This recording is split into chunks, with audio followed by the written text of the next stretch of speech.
and welcome to Get the Table, another wrestling roundtable discussion podcast with myself, Adam Wilborn, and the Dadley Boyz of WhatCulture, Michael Hamflett and Michael Sidgwick, here to discuss another burning wrestling issue. And gents, that issue today is how WWE's demon became AEW's devil. The catalyst for this was an image you may have seen doing the rounds. It's on the screens in front of us here, of MJF painted up to look like the demon. So was he nearly the demon in WWE, Hamflett? No, not at all. But he was, in his own words, a literal paint dummy for Finn Balor as he was kind of growing into the demon character, and they were demonstrating it for the first time. Finn Balor and WWE, I guess, weren't sure if the paint job would look right on a dummy. They wanted an actual human, be a wrestler with similar physique. So MJF stood there, got painted up the hours you assume it takes to do this, for Finn Balor to pop his head in the door and say, "Yeah, looks fine." And then that was his whole day.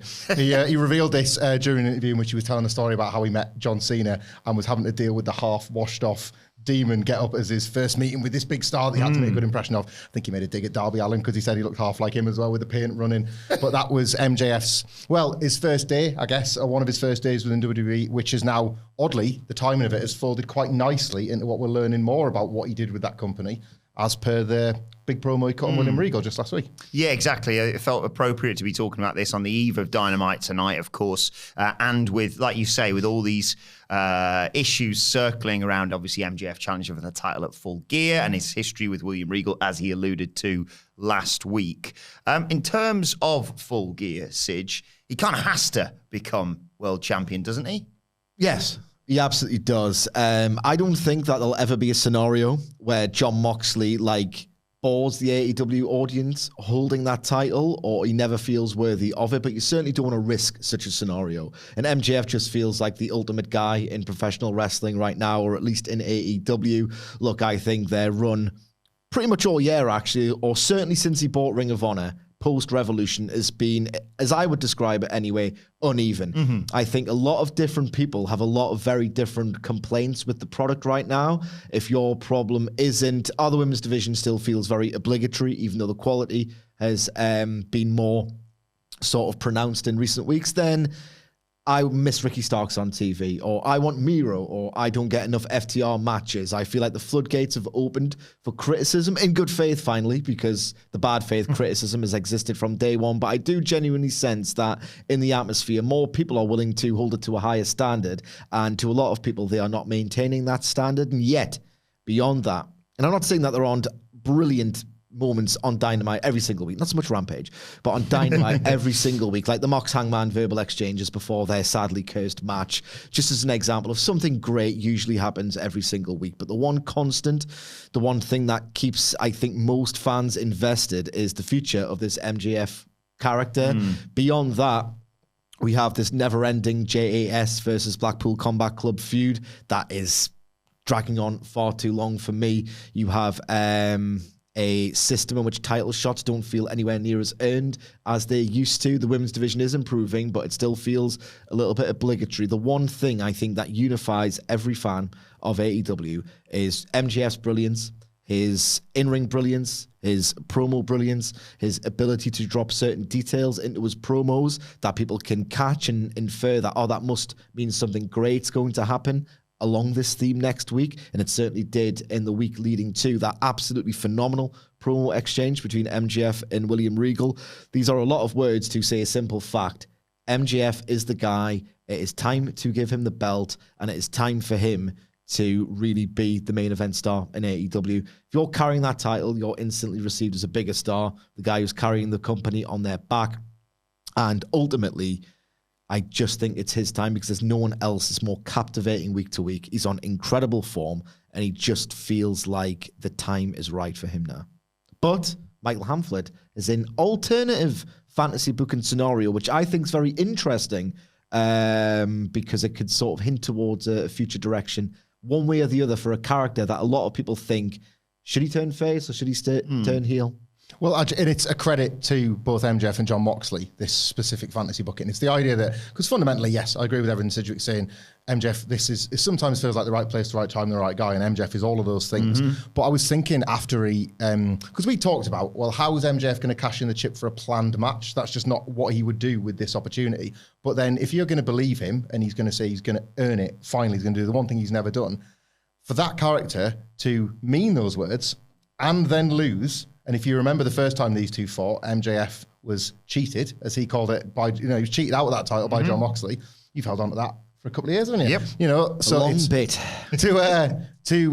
For John Moxley not even to cheat, but for MJF still not to win, I think would take that character off in an even potentially darker direction before he finally sees the light. The babyface turn, I think, is inevitable, but the best babyface turns are always from the heels that are just super popular because fans are itching to cheer, and that's the case every week now. His first job when he comes out on television is to turn the cheers into jeers. That's what he has to do with one of the first lines of his promos when he can. So sooner or later, the babyface turn, I imagine, will happen anyway. And it's probably in the ether now that it's going to, like the MJF and Tony Khan and whoever else will be working together to decide when and where is going to be the right time for it. But I just love the added dimension of an MJF that for the first time in his life tried to do things the right way and still failed.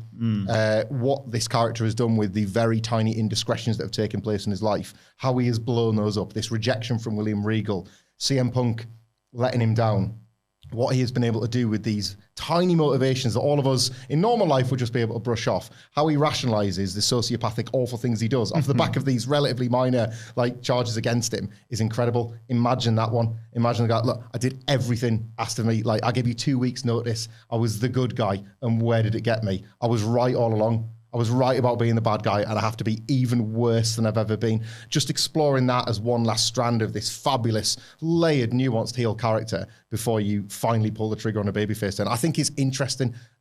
All of that said, I do totally get the argument that now's the time to strap him up. It's a difficult tightrope to walk with MJF as well, isn't it, Sidge? Because like Hamlet alluded to there, he is beloved by the AEW audience, but he's still meant to be, for the most part, despised, although the more we see of this character and his interactions with Regal and what have you and his motivations, you kind of sympathise with him as well. Yeah, he is oddly relatable. Yeah. Is the absolute rich brat sociopath, Maxwell Jacob Friedman. We've all experienced failure. We've all experienced people in positions of power deeming us not good enough. We've all been kind of let down by people in our youth that we sort of aspired to or admired in some way. Like, there's a lot of relatable elements to MJF's personality, and I think a lot of people are starting to do precisely that with MJF. Like, he's going to be an absolute megastar babyface at some point. I don't see any rush, as he constantly reminds us. He is only 26 years old. He is like 10 years away from reaching what is sort of universally agreed to be the pro wrestler's prime, when they're still a great athlete, but they've had all of these years of experience. And imagine MJF developing yet more experience, yet more wealth and knowledge, considering he's been so switched on from day one. I'm fascinated in this Full Gear finish. It can't be as simple, because John Moxley will not let it be as simple for the sake of his character, as MJF going, oh, you know what? I'm going to try and win it clean this time. I'm going to do it the right way. William Regal spurred me on to do it the right way. I'm going to even set the date in advance at Full Gear. And, oh, wouldn't you know it, like 20 minutes the firm come down and distract the referee. Like, that isn't happening. I would find it honestly a little bit deplorable if that happens. It's so easy, but I expect so much more of these storytellers. And that's what MJF brings to this, and that's to bring it back round as to why he needs to be belted up, basically. It's because he always thinks deeply about these kinds of things. When he was feuding with the Inner Circle, for example, there was always like 4, 5, 6 like alternate paths that he might take, and we had loads of fun on these podcasts debating as to exactly what would happen next. And he just gets serial storytelling better than anyone else in pro wrestling, with the possible exception of the Elite and Punk. And having that character be the focal point of the company could be the guy who gets him an extra 3-4 decimals on that Nielsen rating. Yeah, with MJF. Not decimals, numbers, I guess. With MJF as well, like his whole thing, even when he returned, obviously, was being the devil within AEW. And I will get back to the central point of this in a second. But I get where you're coming from with the whole, I tried and then I have to be a real bad version. I feel like that could be sort of condensed to within the match of him just realizing, I mean, I've always been the devil. I've told you I'm the devil. I'm going to be the devil in the match. Well, the finish, obviously, is going to be the most hotly debated thing heading into full gear now because of what MJF said. He's put all the stock in this, and what we know of John Moxley is it takes something quite special to beat him, or it takes unexpected circumstances, I guess, to beat him, as they did with Kenny Omega and Don Callis. I think the involvement of William Regal here is so interesting because MJF basically forced William Regal to respect him over the course of that promo, and yet at the same time, you could easily see him bloodying up William Regal to, put a finer point on all those words he issued. My idea for the finish after that showdown was a play on Wardlow passing the diamond ring to CM Punk. MJF's got the diamond ring loaded up and his hands on the canvas or whatever, and Regal pulls the ring off and MJF's giving him the shock look, whatever, and then he slides him the brass knuckles and he said, I actually see you for who you are. I've made the mistake when you were a 20-year-old. I'm not going to make the same mistake again. My business with the Blackpool Combat Club is concluded and I'm still a villain.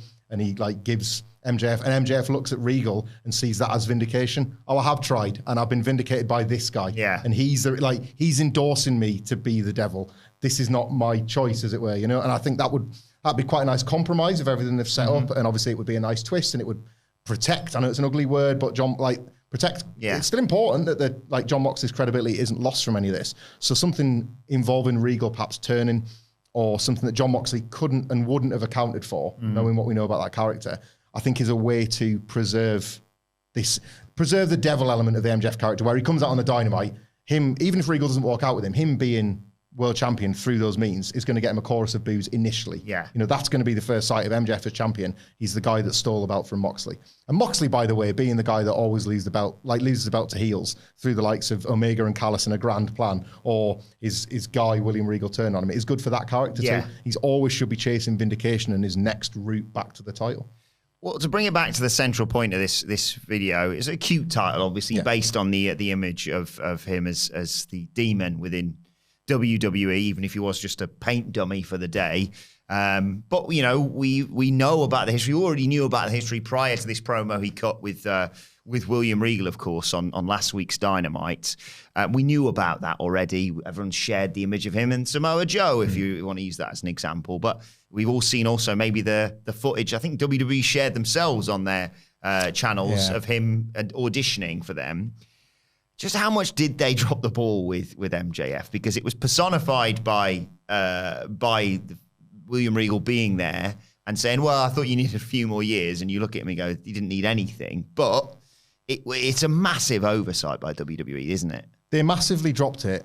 But the way the wrestling business should work, and thanks to AEW now, again, it does, they have the opportunity to pick it back up, and MJF has the opportunity to make a load of money as a result of that. They could have had him all along. And odds are, truthfully, based on tons of evidence, this is not just being snarky and cynical towards the Performance Center. Based on tons of evidence, lots of what we love about MJF might have been squeezed out of him. Yeah. He might have been normalized. They might have seen a guy who had great fundamentals, but they wanted to smoothen the edges of those promos. And what's been so cool about MJF's development within AEW is that initially he was batting back a lot of criticisms about his in-ring, and yet he hardly wrestles. And when he does, they're some of the best matches of the card that they're on. They're, in this case, in 2022, they're some of the best matches of the year. So he's got it in his locker. He's just wise about when he releases it. And I don't think you would have had that in WWE. He'd have been, by now, he'd be a wrestler he'd been watching for 5 years, wrestling almost every week. He has preserved so much of his specialness not being there to the point where they can absolutely get the benefit of everything MJF's done away from WWE. But now, and this is brilliant, they're going to have to pay out the ass for it. Yeah. That's how all of this should work. That's why every wrestler should be grateful that the landscape is this rather than maybe what it used to be, and rather than tough enough audition videos just to get a foot in the door. Well, yeah, Sid, you were sort of alluded to this earlier in terms of criticism of AEW. One thing you can't criticize them for is one of the pillars now officially being, arguably one of the most important people in that company. And as Hamflet alluded to there, I can only imagine that the horror that flashed before your eyes when you thought about that version of MJF being put through the PC. Well, that's the thing. I think there's an interesting wider point to build to the thing specifically about MJF and WWE dropping the ball on them. There was a quote that just kind of repulsed me a little bit. When I read it, I think it was in 2020. It wasn't too long ago anyway. And it was Road Dogg appearing on After the Bell with Corey Graves. And it was the usual stuff. All the fans are wrong and I'm going to tell them why they're wrong. And they were talking about scripted promos and why we script promos. Now fans hate scripted promos and how the scripted promo model coincided with WWE's decline in popularity. And Road Dogg's quote was, "We can't just give someone a live mic. They might turn out to be a wild card and we don't trust you yet." And I think that concept of trust in WWE is kind of ridiculous and very, very outmoded, and it allows an MJF to slip through their fingers. People have to be a certain age. They can't just ordinarily just debut on the main roster at 19 as a sensation. That is simply not how they book anymore, because this concept of trust is so baked in to the company's DNA. And what I mean by that is, for example, Dolph Ziggler was over in 2013, right? Really, really, really over. He won the World Heavyweight title, which was ostensibly how the old WWF Intercontinental title functioned at the time, but it was still a decent show of faith in the man. And then he didn't immediately become a megastar, and then they just curtailed his push, and he never once got back to that level.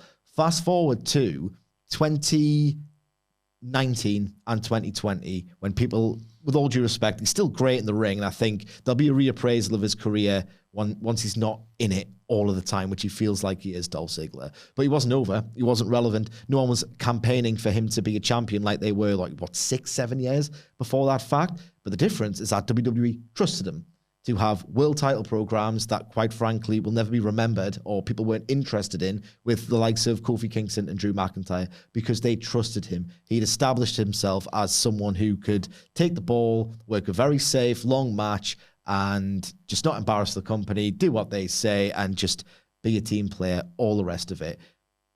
Why did it take them that long? Why did it take them that long? They ritually put people in the Performance Center and on NXT for far longer than they need to be. Someone like Nathan Frazier. I was about to mention him, yeah. Someone like Nathan Frazier could genuinely, I don't think he's there as a character yet, but it's fun to watch. The ironic quest for perfection just does not work as a system. And I know this is only tangential to the main topic, but I think it's worth considering. Nathan Frazier, right? Imagine watching him become a promo. You'd feel connected to him. You'd feel like he was your guy. You'd feel like you were on the ground floor for his push, much like you were a Darby Allin or an MJF. And yeah, he's not the best at promos, but if you put him in the ring on Raw for 15 minutes with Seth Rollins or someone, Seth Rollins because of the history, but you can build to that, but regardless, 15 minutes or even 10, he'd blow your tits off. He'd absolutely blow your mind, and he'd have an overnight sensation. Wrestling should have overnight sensations. It's such a strange concept that they've abandoned. Make your fans go absolutely mental for someone overnight. Well, I was going to mention Fraser, actually, yeah, because he's the sort of open admittance for me that WWE's decision-making was wrong. Like, you look at MJF and you go, you've got all these fundamentals, you've got, and most importantly, you're one of the best talkers in, but unfortunately, you don't, So it's like saying, oh, you're not tall enough to ride this ride. You're not old enough to be a part of WWE, so we're going to get rid of you. And yet, with Fraser, they went, bloody hell, he's mint. We can't let AEW have him, regardless of what age he is. Then what happened? He went to NXT UK. I think there might have been visa issues, but that's certainly not an excuse anymore. He's in the US and he's on NXT. Now, we'll let Hamflet talk in a second. But ultimately, we've made this point several times over. The 18 to 49 demo skews closer to 49 than it does 18. Professional wrestling in general, and this pertains to both AEW and WWE, badly need younger viewers for its to safeguard its future, and they are leaning heavily and skewing more heavily towards the 49 than the 18. If you put a Fraser in there, learning the lessons you made through dropping the ball with MJF, who can get ratings out the ass by AEW standards as a 26-year-old, there are lessons to be learned here. Get the young people on TV if they're ready for it. And Nathan Frazier's obviously ready for it.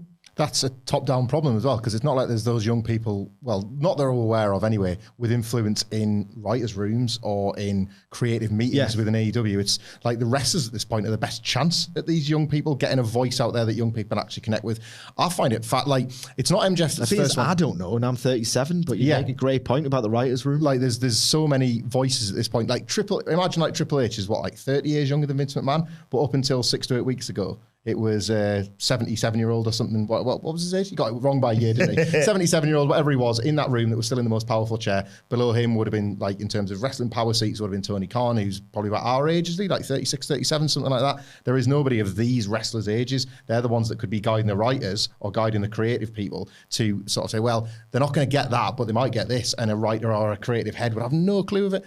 This age thing, and it wasn't just MJF was the first one to suffer this. I think it might have been Roxanne Perez maybe, but somebody recently made a comment about WWE's rule about ages and how like 17, 18 and 19 is too young. I can understand 17 and 18, especially because you can't even drink in America, for example, seemingly being too young to have them on the road every week and making towns. But if they're like a prodigy, then use them while they're a prodigy. You're only prodigious for so long before you yourself pick up injuries or you're not as passionate for it. This is not some sort of call for like a Nick Wayne-like figure to just be thrust out in front of the cameras while his body and his musculature is still developing and he could sustain significant injuries. But a Nathan Frazier certainly feels like an example. And an MJF of 5 years ago, I mean, you only need to look at him in the Finn Balor get-up, see, well, like, he feels and looks ready, and if he was, as from that Tough Enough video, as charismatic as he was then, that was there to develop in an effective developmental of somebody that age. It's a bizarre rule, and it again speaks to the old heads at the top that I don't even think they're doing it consciously. No. I think it's a subconscious thumb on the foreheads, because if they knew the benefits, they would let them go. I think the whole point, just to bring this one to a conclusion, at least from my end, is that AEW, the general business philosophy or creative philosophy was the last 20 years have been wasted on big-time American TV. Let's go back to what worked. Unscripted promos, factions, all the rest of it. The format that WCW Nitro had in its heyday, right?